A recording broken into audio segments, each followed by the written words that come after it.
Hi everyone, welcome back to my YouTube channel, and today we are going to talk about erythroplakia. So let's start our topic with introduction.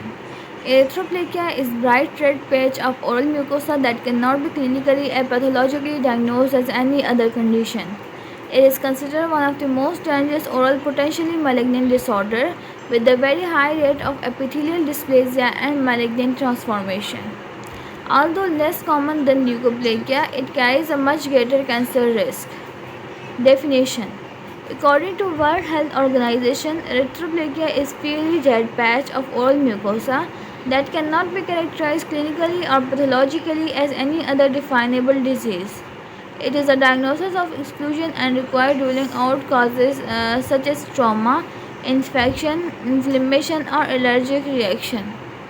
Epidemiology of erythroplakia. Erythroplakia is relatively rare with the prevalence of around 0.02% to 0.083% in general population. Key epidemiological points include it is more common in older adults, typically over 50 years. It has slight male predominance due to higher tobacco and alcohol use. Despite low prevalence, 90% or more of the erythroplakia lesions show dysplasia, carcinoma in situ, or early invasive carcinoma on biopsy. Etiology: although erythroplakia is often idiopathic, several major factors are associated with its development. It includes tobacco use, alcohol consumption, nutritional deficiencies, chronic mechanical or chemical irritation, and human papilloma virus. First is tobacco use. Cigarette smoking, BD, cigars, and pipes can cause erythroplakia. There are smokeless tobacco that include pan, gutka, niswar, and tobacco is the most significant contributor to erythroplakia. Second is alcohol consumption. Alcohol acts synergistically with tobacco, thus increasing mucosal susceptibility to carcinoma. Third is nutritional deficiency that include vitamin A deficiency, iron deficiency, and these may alter epithelial integrity. Fourth is chronic mechanical or chemical irritation that is because of sharp teeth, defective restoration, chronic biting, spices, or chemical irritants. Fifth is human papilloma virus that has been linked to dysplastic and malignant changes in oral mucosa. Clinical features of erythroplakia. First, we talk about appearance. Erythroplakia appear as a well-demarcated bright red, velvety or glistening patch. It has flat or slightly depressed area. It is soft to touch and non-scrapable, unlike candidiasis that is scrapable lesion. Common sites for erythroplakia include high-risk areas that are floor of mouth, ventral and lateral borders of tongue, soft palate, buccal mucosa, and retromolar area. These sites are also common for oral mesenchymal cell carcinoma. Symptoms: most lesions are asymptomatic. Sometimes they may show mild burning or discomfort. Pain usually appears only when malignant transformation has begun. Histopathology. Erythroplakia is among the most histologically dangerous lesions. Biopsy frequently shows severe epithelial dysplasia, carcinoma in situ, early invasive squamous cell carcinoma.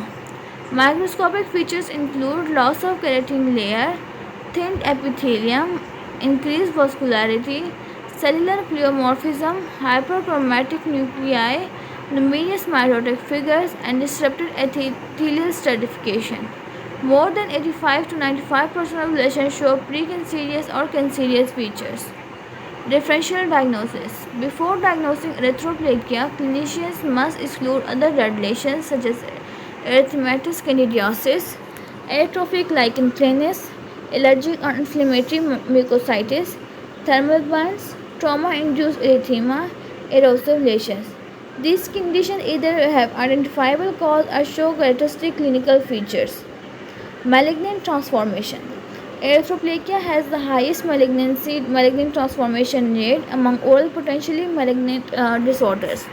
That studies shows 90% or more that show dysplasia or cancer on biopsy, a significant progression to invasive carcinoma if left untreated. Therefore, erythroplakia is always treated as a high-risk lesion. Diagnosis include clinical examination, biopsy, and adjunctive tests. Clinical examination include complete oral exam, evaluation of habits like smoking and alcohol, and identification of lesion characteristics. Biopsy is mandatory for diagnosis and grading of dysplasia. The types of biopsy include incisional biopsy for large lesion and excisional biopsy for small lesions. Then there are adjunctive tests that include toluidine blue staining, autofluorescence analysis, brush biopsy. These methods help identify suspicious area but cannot replace biopsy.